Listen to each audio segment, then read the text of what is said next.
Hello, everyone, and welcome to the Pash On podcast. Let's get started with your host, Brian Pash. Hi, this is Brian Pash, and welcome to another podcast. On today's show, I'm pleased to have Madison Gross. She's the Director of Consumer Insights at CarGurus. Madison, welcome to the podcast.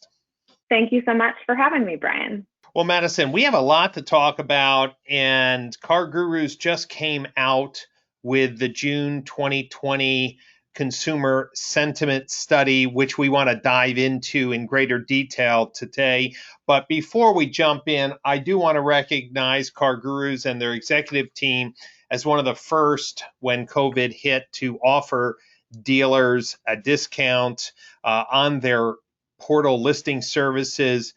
Madison, do you think dealers appreciated that first mover action on behalf of CarGurus? Well, certainly the feedback that we got from our customers indicated that they appreciated it. And, of course, we recognize that we're in it for the long term with our customers. And, we took some steps to batten down the hatches so that we could pass on those savings to our customers as they needed them for their businesses. So I think the executive team was very thoughtful, made the right decision, moved quickly, and we got great feedback from our customers. Well, I want to recognize that because I was talking to a dealer group the other day, and they have about 20 stores, and he said from all his concessions that his vendors provided, it was in the hundreds of thousands of dollars, and he was very mindful of the companies who were first to offer that. So I just want to give you some feedback that dealers are remembering. And of course, CarGurus is really a center point for the consumer shopping experience today. And you have the new Consumer Sentiment Study.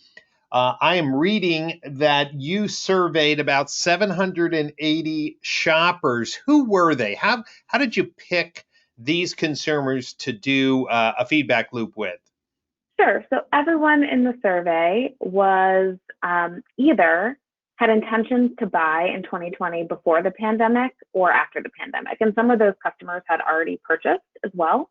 So we can make some inferences around, who was buying in March, April, May versus who still has yet to buy later this year.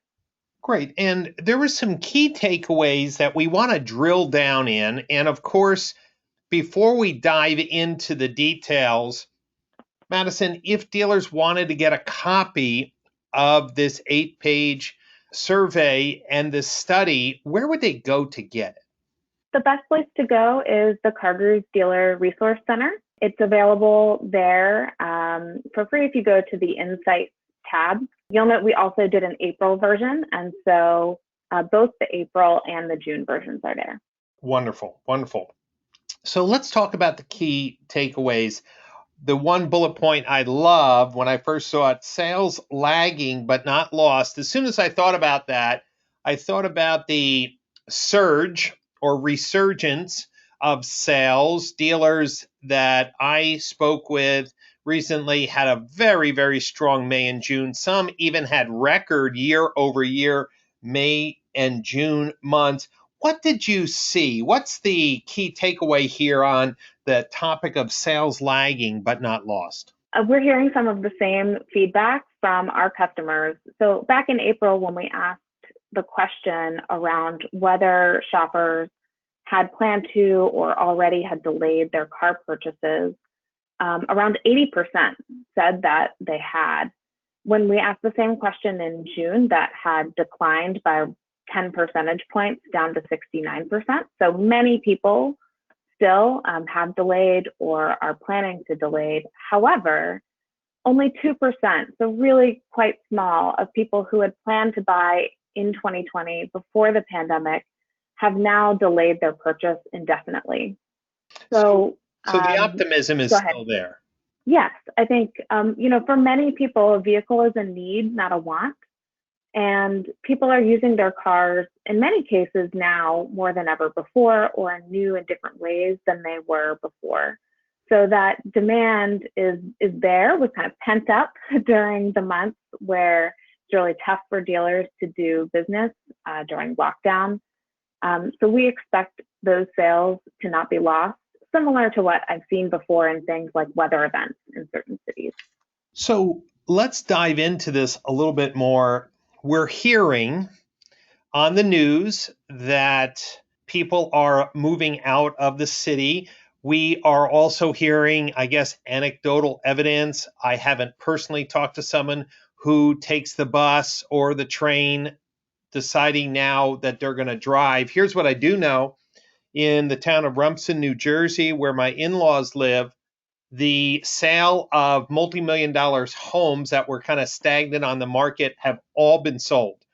And these are people coming out of Manhattan and going to towns where it's an easy commute. There's a ferry that connects parts of the Jersey Shore right into Manhattan, which means that it would seem that there's going to be additional people who were mass transit, use customer cases are now going to be buying cars. What did your survey say about, maybe a net add to the car buying public? So in total, around 20% of 2020 purchasers and those who plan to buy this year had not planned to buy this year before the pandemic. And in particular, one of the reasons that we see driving that is that 39% of people who previously used ride sharing, and a similar number, 44% of those who previously used public transportation, expect to decrease their use of those services or stop using them entirely, even as normalcy returns. And as a result of that, of course, many of those people will use their personal vehicles more as a result, or even buy a vehicle. There was actually a really interesting story, I thought, in the Wall Street Journal just this week around a particular person who lives in Brooklyn, considers themselves a die-hard subway rider, but recently bought a car as a result of these kind of shifts in how people plan to be mobile, and as you said, where they plan to live if they're going to be working from home more than they were before. I'll tell you, just from my personal viewpoint, for travel, I've used Uber extensively. I've even said that, man, I feel sorry for the rental car companies because I really have cut back on renting cars. I'm wondering if this also has a long-term impact on Uber and other transportation companies, that still consumers are not comfortable being in a confined space with a bunch of strangers, even though there may be some precautions in place. Do you think there's a group of consumers who just will probably stop altogether doing ride sharing? I do think there is a group of people who will stop altogether, at least until they feel safe again. One thing that was really interesting, we asked about for people who do plan to travel this year, whether they would drive instead of fly for any of their trips, and around 3/4 of people said yes. So certainly, people are thinking of their cars as an escape, as something they use for fun, planning to use their cars for more road trips or longer drives, in addition to changes in kind of short-term or shorter trips like they might have done before with a rideshare service. Yeah, I'll tell you from our personal experience, we would have normally never drove from Florida up to New Jersey for Mother's Day, but we really didn't have much of a choice. My wife was not feeling comfortable, and it was a 19-hour drive, and I don't like taking long drives, but we did. And it allowed us to be connected and visit on Mother's Day. We've also been seeing some anecdotal stories that like Winnebago sales are on the rise and more people are, considering this summer doing travel across the United States. So it's quite interesting, the shift in how people are seeing the role of their vehicle. It's obviously more vital, but what about consumers' ability to buy? So you've checked in with the consumers on the topic of stressed but saving.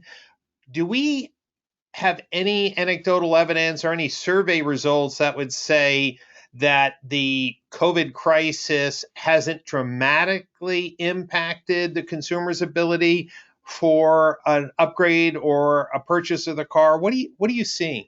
Yeah, I think it's the next logical question. We saw before in what we talked about that the demand is there, but I think we also need to ask ourselves during such a financially chaotic time for a lot of people whether shoppers really have the ability and the confidence to buy. And there's a tough side of this reality. We saw that nearly half of those who are planning to buy this year said they're less confident in their ability to afford a vehicle. However, that's causing a couple of, one is more demand for financing to make affordability more tenable. We're seeing some shoppers move from new into used in order to be able to purchase at a lower price point. And really, in the long term, customers are saving. We saw that about double the number of people said that they're saving more than usual right now versus those who said that they're spending more than usual. So I would expect that even if there are some shorter term affordability concerns or a little bit of a loss in confidence, that in the long term, people are really setting themselves up well to be able to buy with a healthy down payment. And often it's that down payment that's the hardest part of making a vehicle purchase. That makes sense. I've been noticing that we've been, as a family, eating home more. It wouldn't be uncommon to go eat out a few nights a week. That has stopped pretty much. And business travel, my credit card bills for business travel are relatively low or non-existent. So I've noticed it. And so that's some good news that people are saving more, because that has been one of the criticisms of our booming economy, that consumers were saving less. I think I heard something on CNBC that this pandemic has created a record number of dollars in savings. So hopefully that translates into an ability of consumers to seeing cars more vital and going out and purchasing. So let's talk about how consumers are purchasing vehicles. We've seen dealers pivot very quickly to sell vehicles in a safe and secure way, contactless selling, digital retailing. So you talk to the consumers about their preferences on how to buy, and are they fearful about buying? What are some of the takeaways on what we might call as the new dealer normal? So I like to think about this in the short term and then in the long term. So in the near term, around 2/3 of people planning to buy this year would prefer to use contactless services, things like virtual appointments, at-home test drives, or home delivery of vehicles, and that's down very slightly from April. And they have expectations that dealers are, doing the normal things that are expected during this time to keep a safe environment. So wiping down surfaces, employees wearing face masks, being transparent about those steps that they're taking. And I think it's really interesting to note that those who purchased during the peak of the pandemic, so between March and June, were actually less concerned about these things, have lower expectations for dealers than those who haven't purchased yet. So if you're a dealership and you've got a number of customers who've come in over the past couple of months and said, could we just take our face masks off and have a more normal conversation?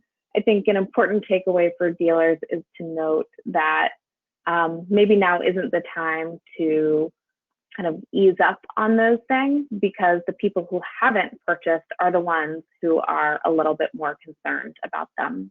So that's the near term. In the longer term, we saw that before and after the pandemic, people's openness and preference for buying a car completely online roughly doubled. And even as things were reopening in June when we ran the study, it was really pretty much the same as what we saw in April, with around 60% of car shoppers being open to buying completely online. So I expect that this may be sticky, that this pandemic may have caused a really much longer term impact on people's preferences for car shopping. And dealers, of course, will adjust to that like they do with many other changes that consumers have demanded over time. Yes, I think that it's going to be tough to go back to the way things were. And obviously, we knew that things were not great, even though dealers were making record profits. One of the things we knew was that no one likes to sit and wait 3 or 4 hours on a Saturday for the F&I office to open up. And a colleague in the industry had mentioned that in this short period during the pandemic, 3 years of change was accelerated. And I believe that, because dealers who had, well, no reason to change were kind of laughing at the salespeople who were trying to sell digital retailing software or technology or to go to remote selling. And now these same dealers are scrambling to get these type of systems installed. And we're going to be talking a lot about that at the Digital Marketing Strategies Conference next week. Digital retailing is such a hot topic. There's a lot of things that we're learning during this time. And I would say that it would be a mistake for dealers not to embrace a more remote selling, a streamlined, more time efficient process, because maybe something like COVID is not going to be once every 100 years. God forbid that it is a harbinger of the future, that we have to be nimble in retail and able to respond to any needs. How about brands? Were there any feedback loops from the consumers that consumers said responded well during the COVID crisis? I think that's important for the OEM folks who like to listen to our podcast. Any data that consumers indicated someone was doing a better job than others? Yeah, we asked consumers to kind of recognize which brands they thought responded particularly well. And really interestingly, we also asked which brands they were considering purchasing. And there was a really strong link between those two, where those who said that a brand responded well were somewhere between 3 and 6 times more likely to consider that brand for purchase. So some of the top brands that we saw were Ford, Honda, Toyota, Chevrolet, BMW, and Audi. So all of those brands are really benefiting in consumer consideration to buy them because of their responses to the crisis. That's very interesting. I don't think I would have picked out, if you ask me, and I don't watch a lot of television, but I am, online all the time. And I don't think I would have picked any one manufacturer off the top of my head have maybe responded to or communicated better than the others, other than maybe some of the manufacturers who were recognized in the media of building ventilators. That probably had some type of a halo effect. Outside of brands, what about locale? It would seem to me that the people in the city were a little bit more shell-shocked, definitely scrambling, and impacted more than, say, rural markets. So were dealers kind of in rural areas less impacted? I mean, I know, for example, in New York and Pennsylvania and California, very, very high density areas, the dealerships were just shut down. Those were some of the first to shut down. What did you find in the sentiment survey about rural versus urban centers? So that's exactly right. Rural shoppers were less likely to report delaying their car purchases by quite a bit. In urban areas, 75% of people reported delaying their purchase. In rural, that was 58%. So quite different. And I think probably what you'll see is just kind of more consistency over time for rural dealers versus stronger highs and lows for urban dealers. Going forward, however, I think urban dealers have a real opportunity because those were the shoppers who were most likely to change their usual ways of transportation as a result of the pandemic. Of course, people in urban areas are more likely to use ride sharing or taxis. They're also more likely to use public transportation. And so as, people who previously used those services plan to use them less, to rely on vehicles more, it's really urban dealers who have the most to benefit from that shift in transportation habits. For sure, for sure. And, having the ability to go to their local, dealer in the city. I often think about the logistical problems that dealerships who are in downtown areas with limited parking. I mean, they spend hundreds of thousands of dollars a year just to rent extra space for parking. Maybe this is a little boom for them in the short term. Before we end our interview today, I want to talk about just the general CarGurus website. Obviously, when the pandemic hit, I think all online sites took a short dip.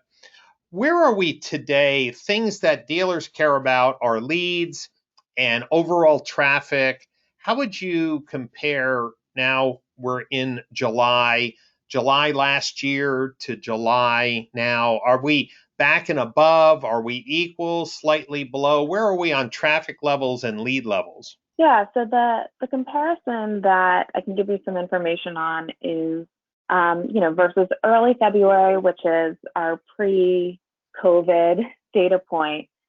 And our lowest point was sometime in April, where leads were down around 40% from that pre-pandemic time. But as of late June, they were overall actually 14% higher than that same benchmark. We're also seeing recovery across all price bands, but higher priced cars were the least impacted in terms of leads and have also recovered the most in terms of leads. And it's really only the category of cars priced less than $5,000 that haven't surpassed those pre-pandemic numbers. And that's likely a combination of things. First of all, inventory constraints, with auctions closed for a period of time, with fewer trade-ins during the peak months of the pandemic. There may not be as many cars out there in that price band to purchase. And of course, we know that people who typically buy cars at that price level are also typically lower income, and that those were, in many cases, the folks who unfortunately were most impacted by the COVID shutdown. So kind of the one exception to the rule that we're seeing, where leads now are even higher than they were before the pandemic. Well, that's great news for dealers who are advertisers on your portal. I also was thinking, just in a related way, just as your study showed consumers more passionate about the brands who they were already thinking about, who they also considered responded well during the COVID crisis. It will be interesting to see if dealers appreciate CarGurus more as being a partner with them during the COVID crisis with the reduction. I always wondered, was the reduction a brand builder? Is it sustainable? The good news is that it seems that people recognize brands who responded well. I hope that dealers recognize that CarGurus responded well also. What are your thoughts on that? Well, certainly, I hope the same thing that you do. We didn't make this decision just for good press. We made this decision to really be partners to our customers, and of course, we did get some press for that, and leading the way caused others to follow.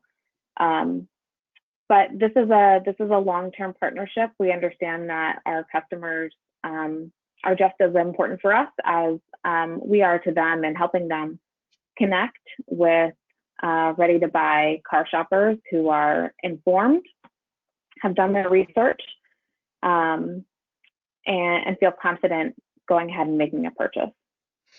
Well, I am confident that dealers are understanding more than ever the power of third-party marketplaces. Many dealers had cut down or even eliminated their Google spend and a majority of their Facebook spend, and they saw still the amount of traffic to the portals really be strong and traffic quality strong. So it was, I think, an interesting, not great test, but it surely was a unintended consequence. I think the third-party portals shined during COVID, and in fact, on Tuesday, the second day of the DMSC conference, we are lucky to have Henry Spitzer from CarGurus on a panel discussion that I'm leading entitled Clarifying the Value Proposition for Dealers. And I want to set the record straight. I think third-party portals have gotten a bad rap.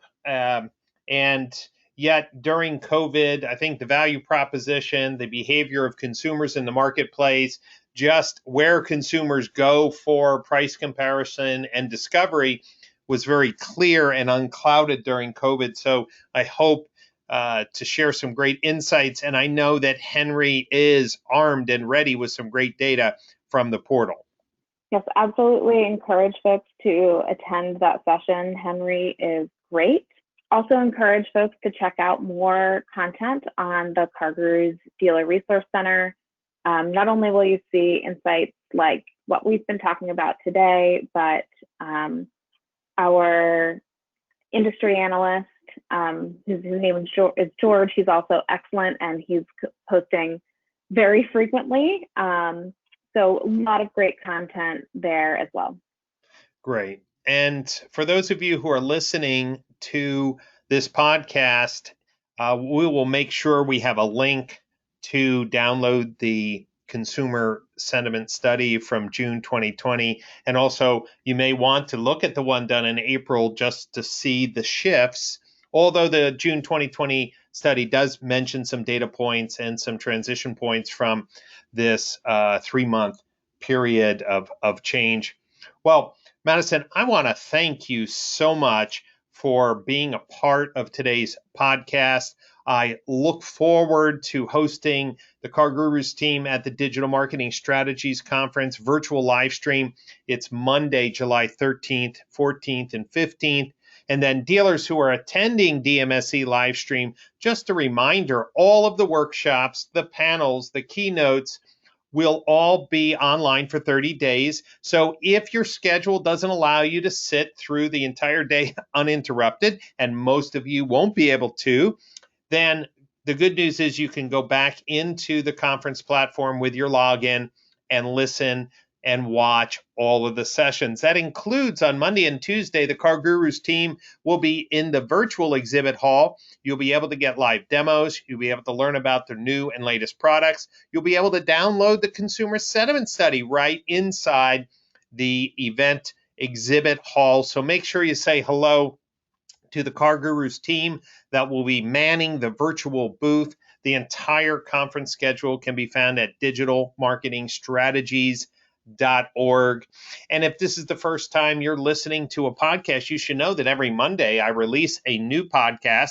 But during the months ramping up to DMSC, we've been releasing 2 podcasts a week on a series called The Road to DMSC.